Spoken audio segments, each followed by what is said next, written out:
Eu sei que tá gravando, mas eu não quero mais gravar porque a gente chegou no nosso penúltimo episódio. Então eu não quero gravar hoje, não. Brincadeira. Gente, muito bem-vindo ao penúltimo episódio da nossa temporada de Quem Tá na Área. E como a gente sabe, esse podcast acontece graças à Associação Regional de Engenheiros, Arquitetos e Agrônomos de São Sebastião do Paraíso, com a colaboração da CREA de Minas Gerais. Será que vai ter uma terceira temporada? Tomara, né? Enfim.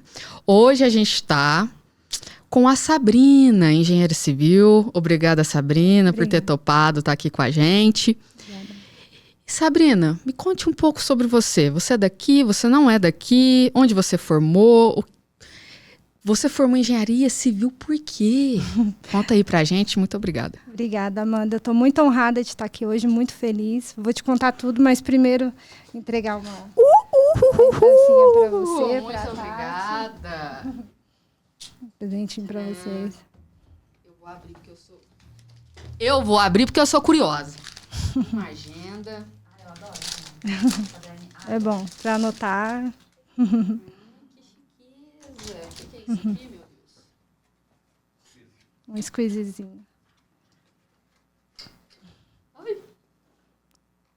Tem um mosquetão pra pendurar. Que legal. Muito obrigada. Muito obrigada. Por nada. A gente adora ganhar coisas. Ah, é bom. Deixa eu só entregar pra Tati agora. Nada. Muito obrigada, Sabrina. Mas me conte sobre você. Então, Amanda... só pra não falar que você não ganhou nada, né? A caneca é presente também, viu? Legal, obrigada, viu? Não, mas só de estar aqui hoje já é um presente também, Olha que viu? chiqueza. Obrigada. Mas vamos lá. Então, eu sou engenheira civil, eu sou mineira, sou daqui de São Sebastião do Paraíso, só que eu moro em Ribeirão Preto há 11 anos. Eu sou mãe de 2 meninos, sou filha, sou irmã, sou esposa, enfim. Na parte profissional, eu me graduei em Engenharia Civil em 2019 pela Unip, em Ribeirão Preto. Sou pós-graduada em Patologia das Construções e pós-graduanda em Sistemas de Impermeabilização, que é o que a gente está conversando hoje, né? E você falou como que eu cheguei na engenharia. Quando eu era criança, assim, eu queria ser jogadora de futebol, não pensava em fazer engenharia. E aí, no ensino médio, quando eu saí, eu ainda pensava em uma profissão relacionada ao esporte, aí tentei fisioterapia. Educação física. Fisioterapia, mas eu sempre gostei de matérias de exatas, matemática, física, então meu pai, ele é pedreiro também, então ele teve uma influência aí, e aí eu decidi seguir engenharia civil, que é a área que eu tenho mais afinidade, né, com matemática, com física, e me formei em 2019 e desde então não parei de estudar. Eu amo estudar, estou sempre fazendo curso, pós-graduação.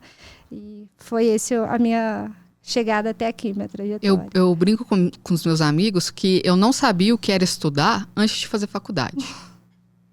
E aí na faculdade você aprende o que é estudar, né? E aí fica realmente um pouco difícil parar. É verdade. Porque você não quer algo... superficial, você quer entender mais. Isso. E vai indo e tudo mais. Mas seu pai foi uma chave ali. Teve e os esportes? Então, eu jogo ainda de vez em quando, mas Sério? É mais por diversão mesmo, por hobby. Eu sempre gostei de futsal, eu jogava aqui no time da cidade, Paraíso, viajei bastante na adolescência, mas hoje é só por brincadeira mesmo. Hoje... eu gostava também, mas aqui em Paraíso é difícil achar gente pra jogar. Aí ficou lá na minha adolescência. As turmas, né? É difícil mesmo. É difícil. Mas que da hora. E a gente vai falar sobre impermeabilização. Palavra difícil, né? Eu travo bastante. E é um assunto bem complicado, né? Porque eu acho que é um dos mais importantes E que muita gente não dá tanta atenção, né? É. Dá atenção, assim, depois, depois né? que já está com um problema para resolver, né? Por que você resolveu ir para essa área? Eu, como eu falei, eu sou pós-graduada em Patologia das Construções, então, desde 2021 eu trabalho na área de laudos técnicos, diagnóstico, e você percebe que a maioria dos problemas das construções tem até um estudo, tem um gráfico que fala de 70% a 80%, 90% está relacionado com problemas de umidade. Então, a maior parte dos problemas pós-obra, né? Então, quando você é patologista, você é um generalista, é como um clínico geral, você sabe um pouco de tudo. E aí, igual o médico, né? Tem o médico clínico geral, mas tem problemas que você precisa de um especialista. Sim. Né? Então, na edificação a mesma coisa. Tem o patologista, mas alguns problemas precisa ser o especialista. Então, dentro das especialidades, tem estruturas, instalações, né? Tem vários nichos. O que eu mais gostava, que eu tenho mais afinidade, é a impermeabilização. Você gosta da coisa difícil. Não é tão difícil assim. Ai, meu Deus.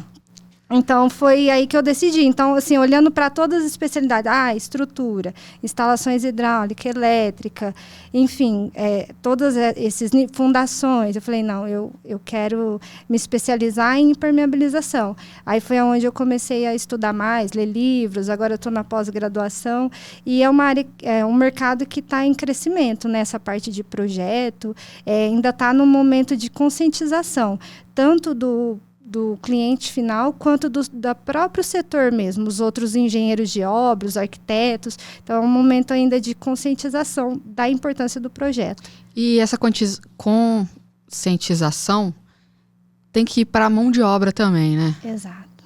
Eu acho que pega muito. Assim, pegando como referência seu pai, que está há muito tempo nisso, ele consegue compreender o que você faz, o que você aplica? Ou ele fala assim, não, minha filha, é só fazer isso, não precisa disso que você está fazendo, não. Ou ele entende e reproduz isso. Porque na cabeça das pessoas, até os mais velhos, assim, quando você forma engenharia, ou você vai fazer obra ou você vai fazer projeto, né? Exato. Os projetos tradicionais, arquitetura, estrutura. E, então, na cabeça dele, quando, por exemplo, eu me formei em 2019, comecei a trabalhar com laudo técnico, ele nem sabia que isso existia.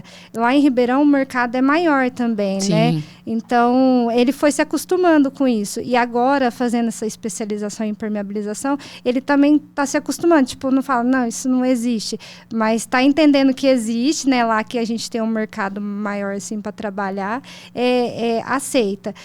Uma coisa que acontece muito na impermeabilização é que às vezes tem o próprio pessoal de obra acha que é só comprar um produto e aplicar, mas a impermeabilização não é só aplicar um produto, né? Tem uma série de etapas aí, de fatores que estão envolvidos para ter o sucesso da impermeabilização. Então, quando a gente chega numa obra, que você vai passar um projeto, vai passar um memorial de execução, aí os treinamentos também, aí é onde as pessoas veem que não é só pegar e aplicar o produto, é bem mais do que isso. E só para a gente seguir uma linha, então existe um projeto de impermeabilização. Existe. E como que é feito assim? Tipo, vai ser aplicado na hora da fundação, vai ser aplicado depois em tal lugar? Como é que funciona? O ideal seria que o projeto fosse contratado junto com os demais projetos, né? Até para ter compatibilização, tudo, mas nem sempre é assim que acontece. Tô um pouquinho... Tranquilo. A questão do projeto em si.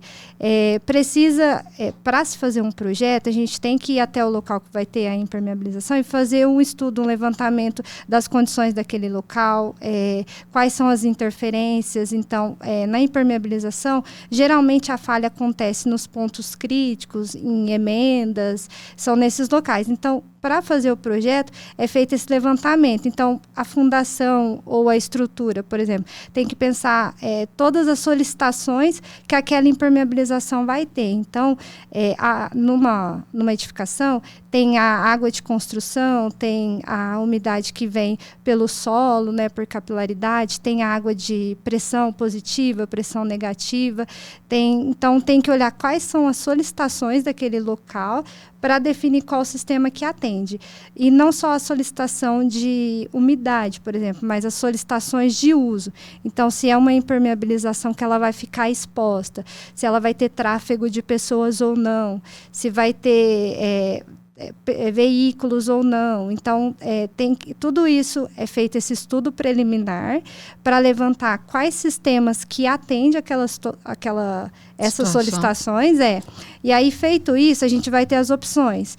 E aí, dentro dessas opções, vai para o próximo estudo, que é o estudo de viabilidade econômico, né, e técnico. Então, se na região tem disponível aquele sistema, né, se tem disponível o produto, e em relação ao financeiro também, quanto de orçamento aquela obra tem para fazer a impermeabilização. E feito isso, esse estudo preliminar, aí sim vai para se fazer o projeto em si, que tem os detalhes, então ralos, tubos, locais de encontro de materiais diferentes, inclinação, aí é onde faz... Nossa senhora, é muito mais coisa que eu imaginei. É bastante coisa. E aí tem que olhar para tudo isso. E é nesses pontos críticos que acontecem as falhas.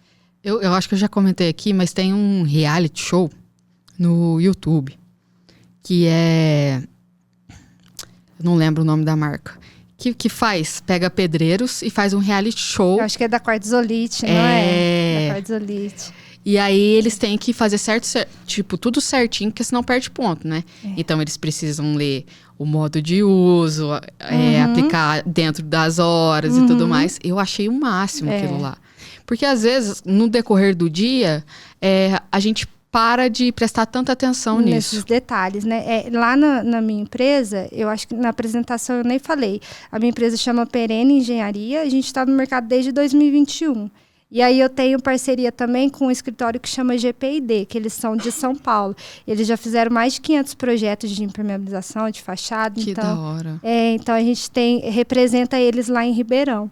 E dentro da Perene, a gente tem o método 3Ps, que eu falo, que é o procedimento padrão, aí tem a prática guiada e a prática de verificação.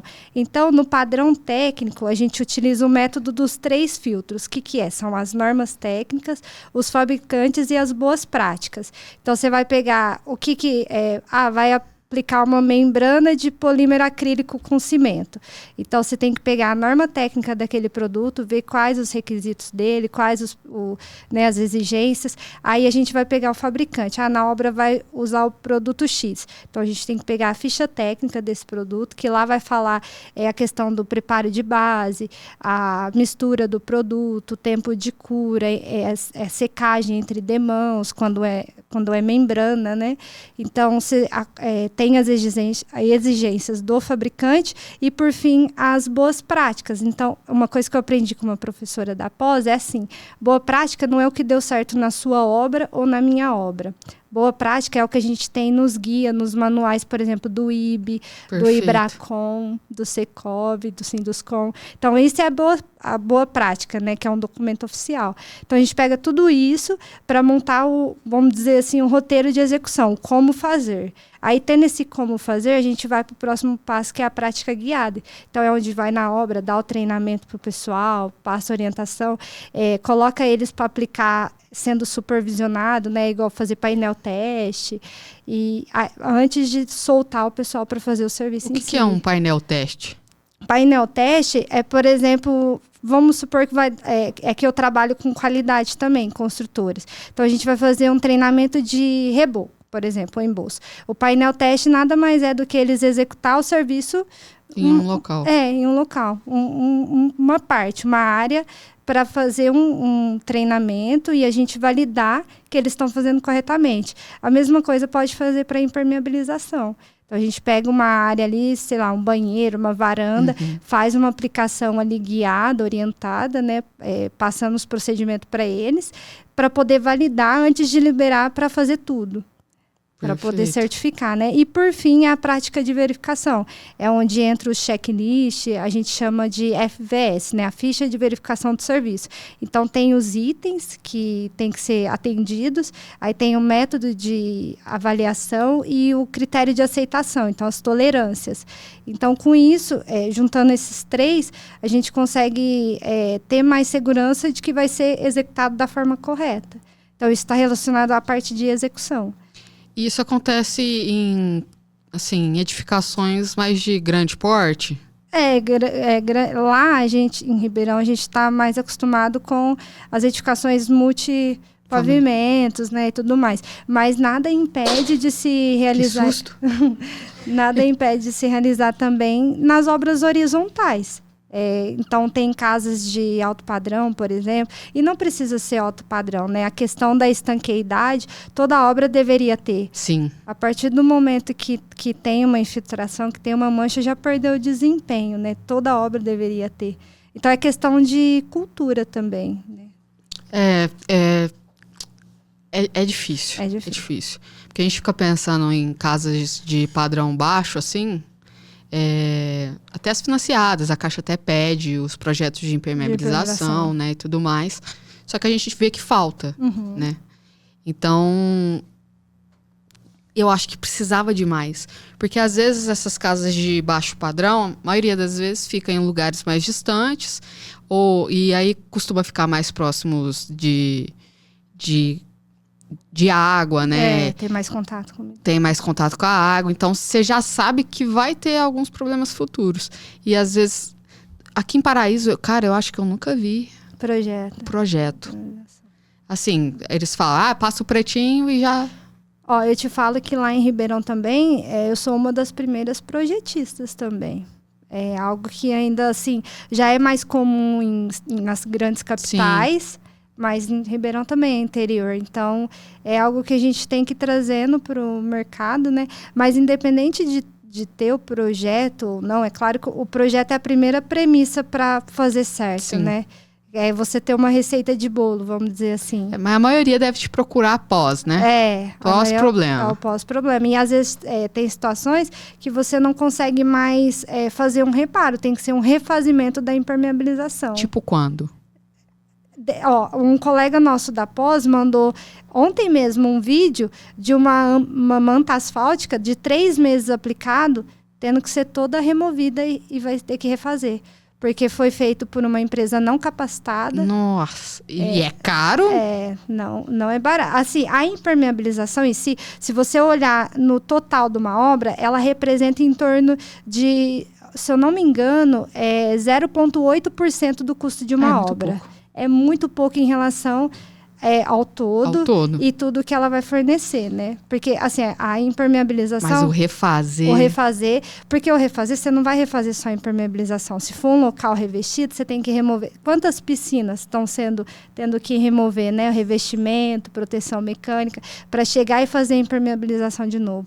Então, é melhor fazer certo no começo, porque para refazer, você vai ter todo esse custo, não só da Imper, mas os outros sistemas também. Tirando o estresse, né? Tirando o estresse, o tempo, né? Nossa tudo isso. Senhora. E você já mexeu com um telhado verde? Não. Porque seria com manta asfáltica também, será? O telhado verde é drenante? Não, esse termo não... Tem a laje, aí eles colocam terra em cima, grama... Precisa ter. Porque... Precisa ter impermeabilização. Hoje em dia tem muita cobertura que não estão se fazendo telhado para poder deixar aproveitar. A laje impermeável. Faz a laje impermeabilizada para aproveitar a área, né? Aproveitar o local. Às vezes coloca um solar, alguma coisa para usar o local. Então, tanto esse quanto esse que você comentou, precisa ter impermeabilização e tem que ser impermeabilização adequada. Tem produtos que têm o tratamento anti-raiz. Então, prédios, casas, por exemplo, que tem árvores, né, que tem esses jardins, tem que ter um produto específico que ele tem resistência com a raiz, senão a raiz vem e perfura a impermeabilização. Entendeu? Tem que ser o produto. Por isso precisa, igual eu te falei, o estudo preliminar para ver todas as solicitações que Nesse vai caso, ter. não tem muito como a pessoa fugir, não. Tem que ter um produto anti-raiz para poder resistir. Senão, acontece muito, se aplica uma manta asfáltica, que não é anti-raiz, a raiz vem e perfura a manta. E aí acontece muito problema também, não só relacionado à camada impermeabilizante, mas o encontro, por exemplo, de um local que tem impermeabilização e não tem. Esse encontro entre os pisos, a gente fala piso comunicante, precisa ter uma barreira física, senão a água ela passa, né? Ela não infiltra porque tem a impermeabilização, mas não tem uma barreira que ela entra. Ela vai. Ela vai. Precisa chegar em algum lugar. Vai achar um lugar para sair. Então, impermeabilização e drenagem sempre trabalham junto, principalmente fundação também. A gente utiliza também a drenagem. Tem uma... Assim, eu não vou saber os termos técnicos, né? Uhum. Dependendo da casa, a impermeabilização tem que ser até um pouco mais alta, dependendo do nível da água, né? Tem que ver a questão do nível do lençol freático. Isso! E também, se for ter uma fundação com algum sistema de impermeabilização, tem que olhar que nível que está esse lençol, se a impermeabilização vai ter contato com esse lençol, porque ela precisa receber a fundação, né? Ela precisa ter esse tratamento. E a questão da umidade ascendente, tem que fazer essa proteção, né? Para evitar que essa água período, às vezes o lençol freático pode estar no nível mais baixo, mas no período de chuva ele sobe e por capilaridade atinge, né, as paredes, revestimentos. E qual que é a diferença? Porque tem vários tipos de impermeabilizantes, né? Uhum. Tem a rígida e a flexível. O que seria, assim? A gente fala que... tem um nome comercial que alguns produtos falam semi-flexível. Não existe. Não existe semi-flexível. Ou é flexível ou é rígido. Falta o calor, né? Aí tem uns que vai e os outros não vai. Isso. A impermeabilização flexível, ela é para aqueles ambientes que vai ter movimentação. Então, locais que vai ter variação térmica. Tipo banheiro? Um banheiro interno, não. Não, é um local mais controlado, mas uma laje exposta, uma laje de estacionamento, né, que tem uma grande variação de temperatura. Estruturas que se movimentam, que pode ter fissuração, é recomendado o uso da impermeabilização flexível. Tipo, que a gente precisa impermeabilizar as 3 primeiras fiadas do lado externo da casa. Seria mais ou menos isso ou não? Porque bate sol direto, alguma coisa do tipo. Mas aí você fala contenção, ali vai ser depois vai ter o solo? Não vai ter solo. Eu acho que nessa situação aí, até que a solicitação não é tão grande. Entendi. Eu acho que daria para utilizar um produto rígido, mas então assim, lajes maiores de 200 metros quadrados. Nossa, não, você tá falando de coisa muito grande. Aí tem bastante Entendi. movimentação, entendeu? Aí precisa de um sistema flexível. Se não for isso, se for um ambiente menor, com menos áreas internas, que não tem a variação térmica, que não tem tanta questão de fissuração, aí usa a rígida, a impermeabilização rígida. Um exemplo de uma flexível é a membrana de poliuretano. Então, a gente vê muito em lajes expostas mesmo, de estacionamento, heliopontos, hospitais, utiliza a membrana de poliuretano. E a rígida, a gente tem a membrana de polímero acrílico. Falando de impermeabilização, você pode ter ou membranas que é moldado no local, ou as mantas, né? Então, tem O que são essas membranas? A membrana, você já viu aqueles produtos que você aplica com uma trincha, um pincel, tipo Via Plus? Sei. Esses são membranas. Ah, tá. Entendeu? Aí tem a membrana de polímero acrílico com sensimento, tem membrana de poliuretano, tem membrana acrílica. Esses são moldados em loco. Então, é um produto, ele pode ser um componente só, ou pode ter 2 componentes que mistura. Então, ele é aplicado direto no local. E as mantas são os pré-fabricados, eles já chegam prontos para ser aplicado na obra. E tem manta asfáltica, manta de PVC, manta de EPDM, tem várias. São essas que precisam de fogo? A manta asfáltica. Ela pode ser aplicada com maçarico. Maçarico. Ou então com asfalto quente, né? Essas... Então, hoje...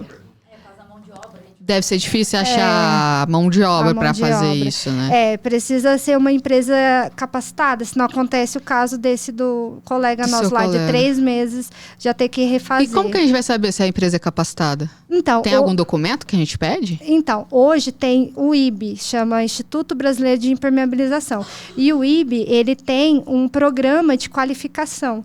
Então, ele tem de qualificação de projetistas e de qualificação de aplicadores. Tá. Então, você entra lá no site do IB, você consegue ver as empresas que possuem a certificação do IB.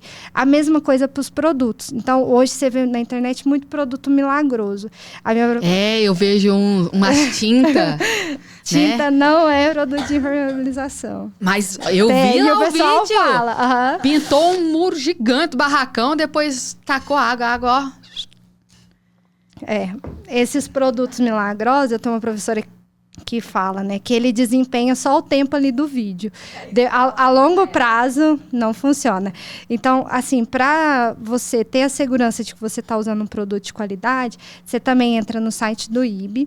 Aí lá na parte de certificação, tem as marcas que têm os seus produtos certificados pelo programa de qualidade do IB. Então, vai ter lá Sika, Viapol, Suprema, Denver, Draico, enfim, tem várias fabricantes e tem os produtos deles que atendem. Nesse programa de certificação, anualmente, os produtos são testados em laboratório, né? E aí certificado que ele atende o desempenho das suas normas específicas.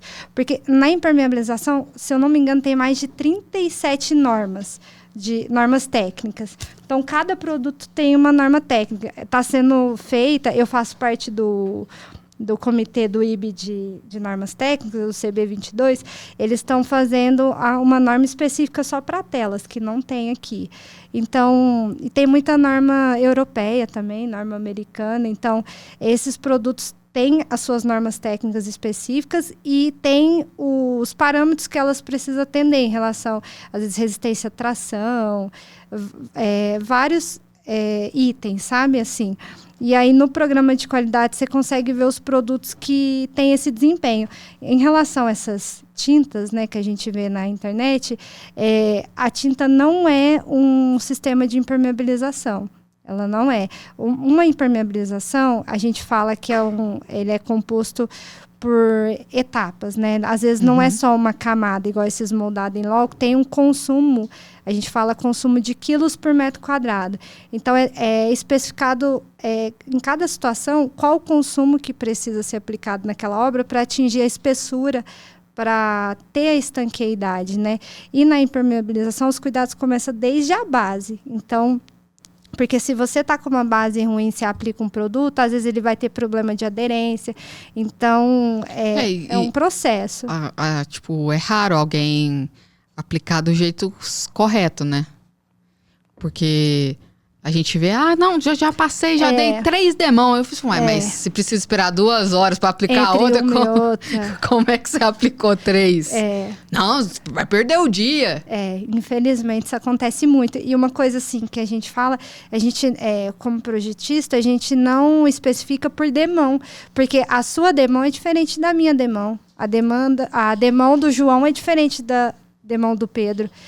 Às vezes um quer economizar produto, passa mais pouquinho, outro já passa mais espesso. Então, a gente recomenda quilos por metro quadrado. Então, por exemplo, eu estava passando uma especificação de um banheiro. 2,3 quilos por metro quadrado. Então, eu tenho a área que vai ser impermeabilizada, eu calculo a quantidade de produto. Então, eu falo, meu amigo, essas tantas caixas de produto, você tem que usar tudo aqui, ó. Então, você passa primeiro, espera o tempo de secagem. Ela tá jogando seu dinheiro fora? Aí, eles falam isso. E às vezes você chega na obra, o pessoal fala assim, não, doutora, consegui economizar, tipo, sobrou tanto de produto. Não pode. Deve acontecer muito, hein? Acontece. E tipo, assim, né? Economizei. Na verdade, ele quis economizar o trabalho dele. E é uma economia burra que a gente fala, né? Porque aí Eu adoro quando eles falam burra. Eu adoro, cara. Que é realmente isso. Porque não vai ter a espessura adequada para ter a estanqueidade. Aí, numa pequena... Como está muito fina a camada, por exemplo, esse esquema... Quando é pré-fabricada, as mantas, ela já chega... Na espessura que precisa. Tudo certo. Agora, as membranas, se você faz menos do que precisa, em qualquer solicitação de tração, vai romper. Vai romper, porque está muito fino, né? Não atingiu o consumo necessário. A minha mãe queria resolver o problema dela na casa, porque tava infiltrando tudo, né? Uhum. Aí, um abraço, mãe. Eu sei que você vai assistir e vai puxar minha orelha. Ela resolveu que ia resolver esse problema. Uhum. Eu falei assim, mãe, né? Só se você cavucar e, né, enfim. Dela era umidade ascendente. Uhum. Tava... Aí ela resolveu revestir tudo. Pois revestimento cerâmico. O pessoal faz muito isso em platibanda também. Isso é uma problemática porque a umidade ainda vai continuar ali. E aí vai gerar uma expansão de umidade na argamassa colante do revestimento. Em algum tempo, esse revestimento vai soltar, porque vai gerar aquela... Sim. Vai saturar, vai gerar aquela tração. E aí eu te pergunto, é a parede, né? A parede tá aqui, é a parede da garagem, mais específica, eu tô sendo bem específica. Ela pôs revestimento na parede da garagem. E do lado de cá, são dormitórios. Uhum. E ela não pôs nada, deixou do jeito que está. Eu nem sei se estava infiltrado do outro lado também, mas provavelmente sim. Vai baldrame, provavelmente. Essas situações de umidade que vem assim, né, de baldrame, de base, de alicerce, eu acho que a Júlia até comentou no episódio que ela veio aqui que Você conhece a Júlia? Conheço. O correto de tratar na causa raiz seria a gente chegar lá nesse alicerce e impermeabilizar ali, né? Aí tem que fazer por partes, assim, tipo 1 metro sim, 1 metro... Não. Ninguém faz isso. É muito custoso, é muito trabalhoso. A Júlia falou... Não sei se você assistiu tudo, mas ela falou que uma empresa foi lá, colocou gesso até uma certa altura, e aí a infiltração começou a dar daquele ponto pra cima. Pra cima. Então, aí é difícil ter pessoas que vai tratar lá no alicerce. Então, às vezes, o que a gente... Não tem... Bom, não sei. Mas é bem difícil alguém querer fazer isso, né? É difícil, eu nunca vi alguém fazendo. E até os professores das pós também falam que não. Aí porque hoje em dia, assim, nessa área de patologias, às vezes falar que vai fazer um tratamento paliativo, a pessoa acha que é algo que não vai prestar. Mas é igual quando uma pessoa está doente, que não tem outro recurso no seu tratamento paliativo, aquela conduta é para a pessoa conviver melhor com aquele problema. Então, isso é uma doença crônica da edificação. Então, a gente tem um tratamento paliativo que pode durar alguns anos, mas de tempos em tempos vai ter que fazer a manutenção. Né? É igual pintar a casa. Tem muita gente que não dá moral para isso. Que não dá. Espera, perder tudo para... Exato. Mas qual que seria esse tratamento que bonita paliativo? Essa parede branca, meio esverdeada. Não, ela era verde. Era verde. Ela era verde. Exatamente. O que seria o tratamento paliativo nessa situação aí, né? A gente teria que remover o revestimento, lá é argamassa, né? O reboco. Teria que remover e chegar na alvenaria. É porque é muito antigo lá, provavelmente de areia vermelha. Então, a gente tiraria esse revestimento, esse reboco.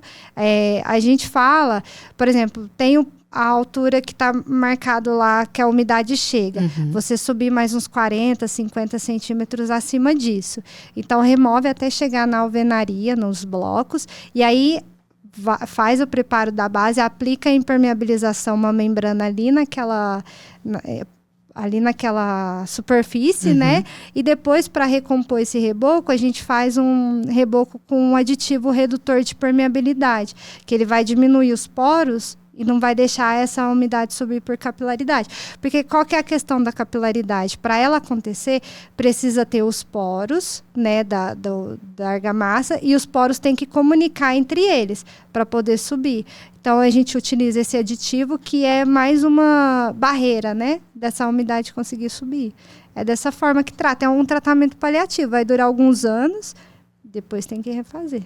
Eu adoro quando alguém não sabe o que é capilaridade. E aí eu imito o meu professor colocando água na mesa, um papelzinho. Dela subindo. Nossa, eu falo, eu sei do que eu estou falando. Você já viu? É bem visual, Você nunca viu? Eu não, capilaridade não. Não? Quando você vai coar Tem café... papel aí?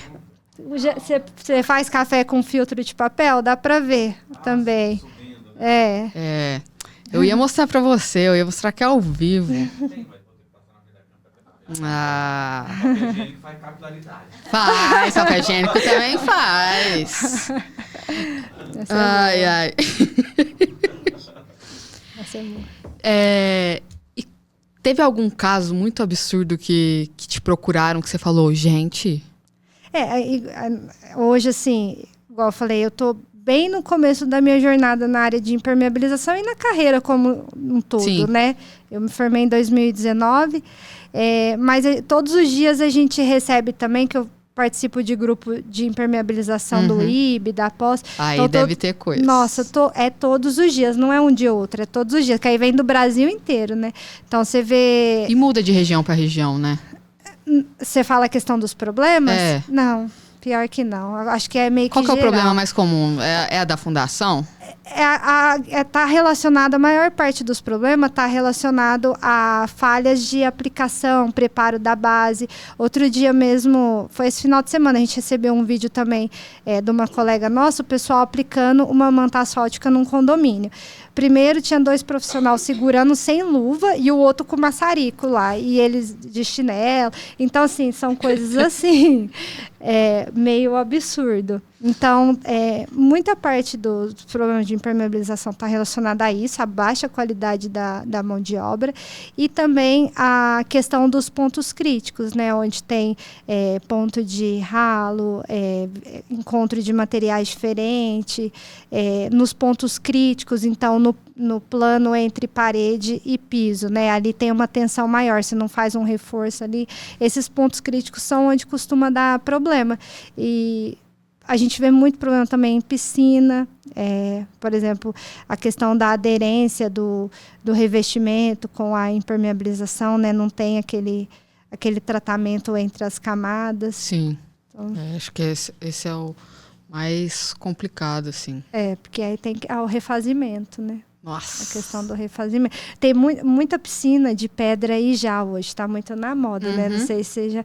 E você vê, a gente recebe muita piscina assim, tendo que ser refeita por falhas na aplicação do revestimento. Então, você vê que tem falha de como aplicar a cerâmica ali, a pedra e tudo mais.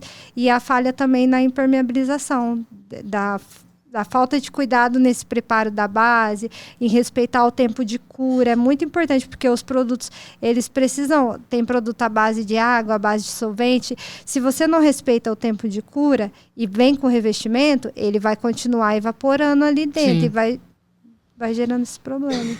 Como que chama aquele produto pretinho que passa? Tem a emulsão asfáltica e tem solução asfáltica também. Você fala que passa em base de baldrame, né? São as emulsões asfálticas. Tá. Eu vejo algumas pessoas que têm divisa com o terreno pintando a parede toda, né? inteira de preto. Eu já vi isso também. Explica... Olha, só se eu estiver muito errada. Explica por que não dá certo. Ou dá certo. Ali... Tem que ver qual que é a intenção da pessoa, né? Porque eu acho que... Construiu a casa na divisa, a divisa é terreno. Mas não vai ter solo ali depois encostado, né? Não vai ter solo. E o que acontece? Às vezes aplica direto sobre os blocos, né? Nesse caso, foi aplicado direto na parede revestida mesmo. Na parede revestida. Já tava com reboco, pintou. E aí eu não sei o que aconteceu, porque eu não sei como que é a casa. Só sei que a casa é na divisa. E aí, tava pintadinho e tal. Eu não sei se aconteceu de começar a dar umidade de lá, enfim.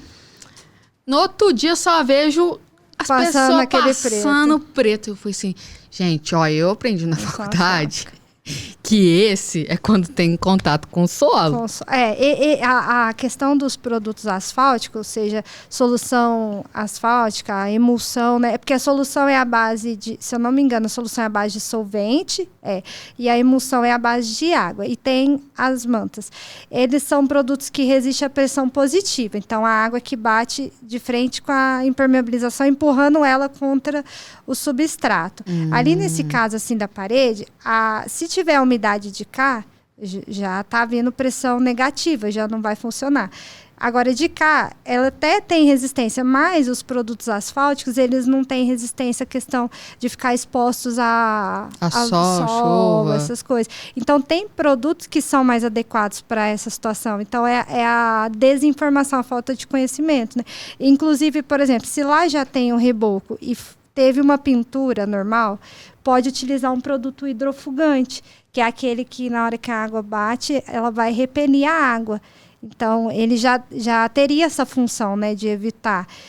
Agora, realmente não é o mais adequado para a situação, porque não tem a resistência. E costuma ficar bem mais caro, né? Provavelmente fica mais caro, sim. Não é fácil não. E tem alguma coisa que a tecnologia está ajudando vocês nesses processos? Tem algum equipamento, algo do tipo? Você fala para aplicação de produtos? Para aplicação ou para verificar qual é, que é o problema, alguma coisa do tipo? Quando a gente tem o problema de umidade, que você vai fazer um diagnóstico, vou dar um exemplo de uma piscina, um reservatório. Tem produtos que a gente faz para testar, então tem o traçador químico, que é um produto que a gente adiciona na água e para fazer o teste. É um líquido? Ele é um líquido. E ele não... tem produtos que ele não vai afetar a potabilidade da água, por exemplo, em reservatório. E aí você põe ele na água, a água vai infiltrar. Então, por exemplo, você vai no barrilete, vai na parte de baixo do reservatório ou da piscina. E aí, com uma luz ultravioleta, você bate essa luz e ele mostra. Ele chama traçador químico. E você consegue ver. E, assim, quando é piscina, quando é reservatório, às vezes a gente vai fazendo teste por camadas, para você ir tendo uma noção da altura que vai aparecer o problema, né? Que aí você tem meio que mapeado em que altura que tá. Só que mesmo assim é difícil, porque... Será que funciona... Nossa, será que funciona quando o cano estoura por dentro das paredes? Não, aí quando tem rompimento de tubulação, você pode pôr o traçador químico, sim, ele vai aparecer rompeu um tubo e tá passando água na parede. Sim, você consegue ver, para fazer teste de estanqueidade em esquadrias também, por exemplo. Você joga a água ali na esquadria, do lado de fora, com o traçador. Você vem com tipo um pulverizador, legal. Sabe? Aí você vem com a luz e vê. Agora a questão do... muito caro esse negócio?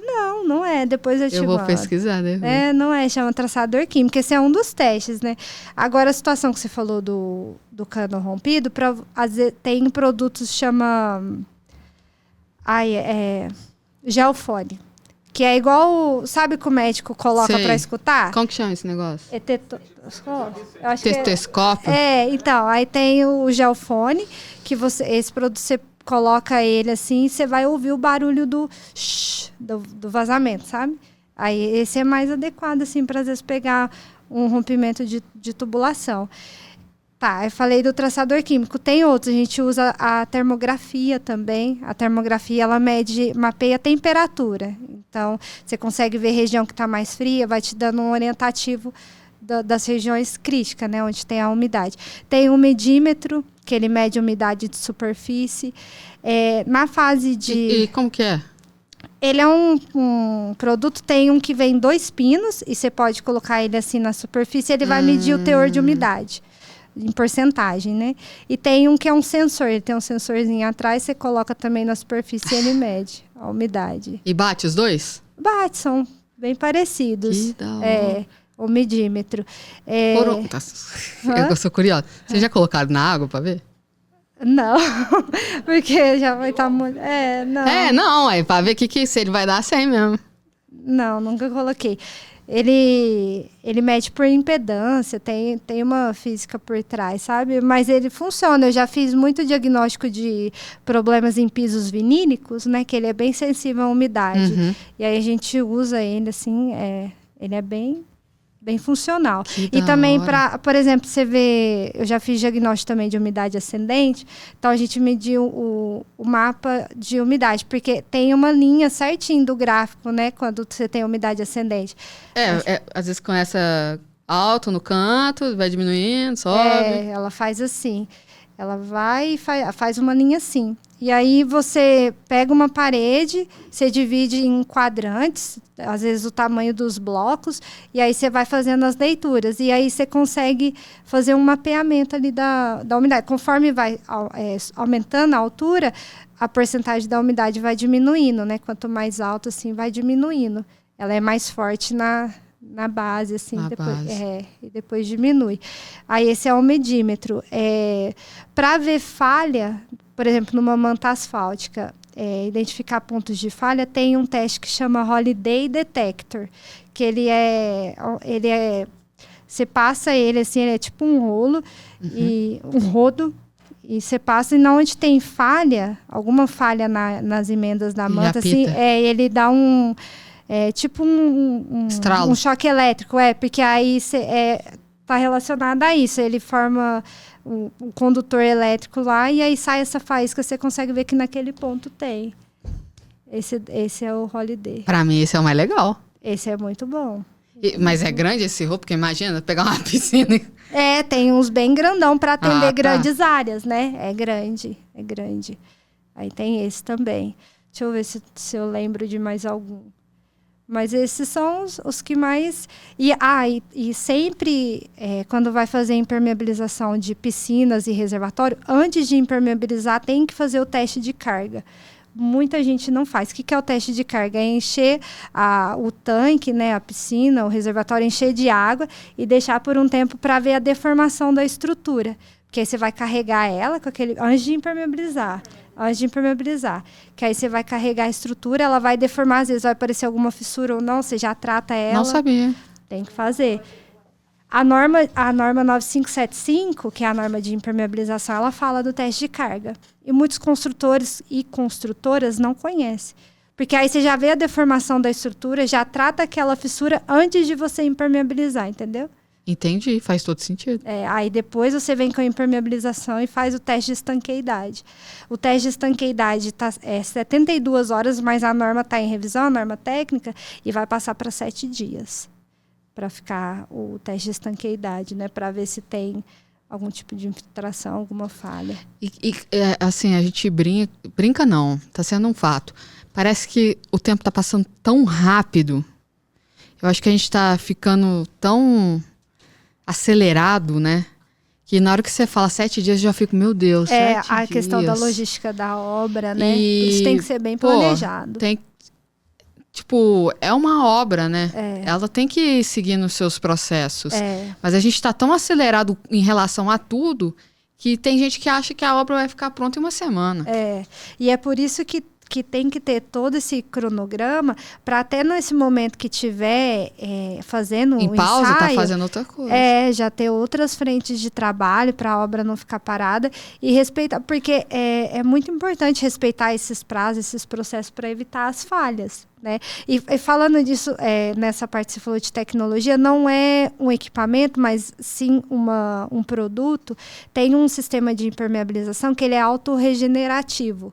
Tem uma manta de EPDM autorregenerativa. Então, se acontece uma fissura, alguma coisa, ela mesmo se comata e estanca o vazamento. A gente tem um produto assim da Viapol, chama Anfíbia. Ela é autocicatrizante. Tipo uma Faz estrela do mar? Corte, ela fecha, sabe? Tipo estrela do mar, você arranca a perna e nasce de novo? Tem até tem lagartixa também. Também. Tem até o vídeo deles, do laboratório, eles enfiam a tesoura na manta e aí ela fecha. Não, mas em quanto tempo? Em alguns segundos. Mentira. Depois eu mando pra você. Em alguns segundos. Esse aí é legal. Mas aí esse aí seria mais... mas seria a tecnologia aplicado... já no produto, né? Mas esse seria aplicado mais Onde?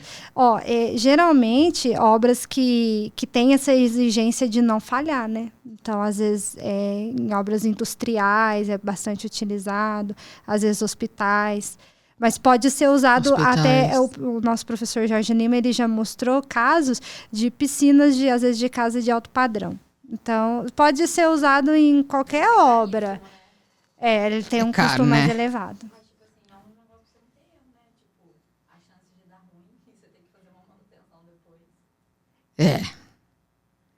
Ele tem essa característica eu não lembro até qual a abertura da fissura, mas que ele não é fissura no caso, ele faz o corte, eu tô confundindo com injeção, porque tem uns produtos... Não, mas tipo assim, ó, faz de conta que aqui tá a manta. Aí tá muito calor, muito frio, aí ele faz... Aí já fecha. Ele junta.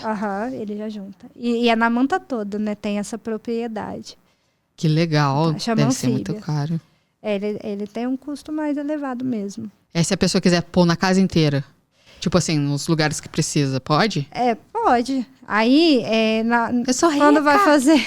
Quando vai fazer um estudo de impermeabilização, a gente tem que olhar quais locais que vai ter a ação de umidade. Sim. E aí pensar nas soluções, né? Bacana. Então tem banheiro, sacada, jardim, enfim. Sacada deve ser foda. Tem que olhar todos esses ambientes. Áreas que às vezes acontece muito de locais com ralo, mas que o pessoal não faz impermeabilização. Por exemplo, faz um lavabo, põe um ralo ali, mas não faz a impermeabilização. Se tem ralo... Essa impermeabilização que você fala é em volta? Dele? O que a gente recomenda seria o piso todo, né? Porque se você coloca um ralo, o usuário vai entender que ele pode lavar. No lavabo lá de casa. A pessoa vai entender que ela pode lavar ali. O lavabo da sua casa, vocês lavam? Sim. Então, e tem construtor que às vezes quer impermeabilizar só no entorno do ralo. E aí você fica muito na mão da manutenção do usuário. Por exemplo, manutenção de rejunte. Embora o rejunte ele não é impermeável, né? E a pessoa ainda não faz a manutenção. Cara, mas assim, é porque é cultura pra cultura. Mas brasileiro, parece que ele já nasceu jogando água em tudo. Um colega meu me mandou... Aí você traz os produtos lá de fora. Igual apartamento, é bem complicado, porque às vezes tem morador de apartamento que quer lavar a sala, quer lavar o quarto. Eu recebi de um colega meu outro dia isso, a moradora de baixo estava com o teto da sala dela todo... Porque estavam lavando a sala, só que a sala não tem impermeabilização, né, no caso desses prédios. Né? E nem em casas também, é muito difícil fazer. Faz mais nos banheiros, tudo mais. Mas se deixar, nós joga água na sala também. Joga na sala também. Aí eu não sei como que essa pessoa faz, se ela lava e deixa a água secar sozinha, porque se é uma água rápida, não é para ter uma infiltração tão grande, né? De você já puxar assim, não é para ter. Porque tem que ser muita água, né? Sei lá também. Às vezes, se tiver rejunte, ele desce e vai que vai, né? Nossa, aí eu conheci uma moça que lavava a casa todos os dias. Mas ela era, tipo, viciada em lavar as coisas. Tem. Tipo, os móveis que eram de madeira já tava tudo inchado. Empenado. Né? Tá. Sabrina, qual conselho você dá para os estudantes? Igual eu falei no começo, eu sempre gostei muito de estudar, sempre estou estudando. Então, um conselho que eu dou é isso, sempre buscar as especializações. Quem tem interesse nessa área de impermeabilização, se tornar associado do IB. O IB tem um plano lá para estudantes que não paga, né, a questão de ser associado. Então, eu nem sabia que existia isso. O IB, né? E o IB faz um trabalho muito legal. Ele faz os estudos das normas técnicas, né, relacionadas à impermeabilização, às revisões de norma. Tem os simpósios, tem, é um instituto que ele tem o guia orientativo do IB, que é um guia para projetista, para aplicador, até o usuário comum também pode pegar o guia do IB, né, que tem as orientações lá. Então, tem muita informação no canal do YouTube deles também, tem. Então, para os estudantes se aproximar das associações, por exemplo, igual tem vocês também, né? A gente sempre está próximo das associações. E os cursos de especialização, curso de extensão. Eu acho que seria esse o conselho. Ia ser muito legal se a associação trouxesse uns cursos de impermeabilização para cá, né? Muito legal. A gente pode... vamos ver, podemos trazer. Sabrina, muito obrigada. Obrigada. Pelo nosso bate-papo. Eu descobri várias coisas que eu não fazia nem ideia. E na faculdade você estudou com alguém daqui? Ou não? Daqui de Paraíso, não. Eu fiz Eu faculdade na Unip, em Ribeirão. Eu tenho um amigo que chama João Gabriel. Ele estava morando lá quando ele fez, mas acho que as datas batiam bastante. Eu fiz de 2015 a 2019. Tem muita gente de Paraíso lá em Ribeirão. Muita gente. Mas então... tem Instagram pro pessoal? Tem. Fala pra essa câmera aqui. É @perene. Perene é 2N e I no final. Perfeito, ó. Isso. Segue lá, compartilha, curte o nosso podcast, manda pra todo mundo, manda pra família, manda pra mãe, manda pra geral. E, Sabrina, muito obrigada. Obrigada, Amanda. Foi muito Eu legal. vou já dar um tchau. E até o próximo episódio. Pera aí, só um minutinho. Vem cá. Vem cá dar um tchau pra galera. Você assustou nós? Ela que assustou nós. Dá um tchau pra aquela câmera. Aqui, ó. Dá tchau, joga um beijo. Até o próximo episódio. Até. Tchau, tchau.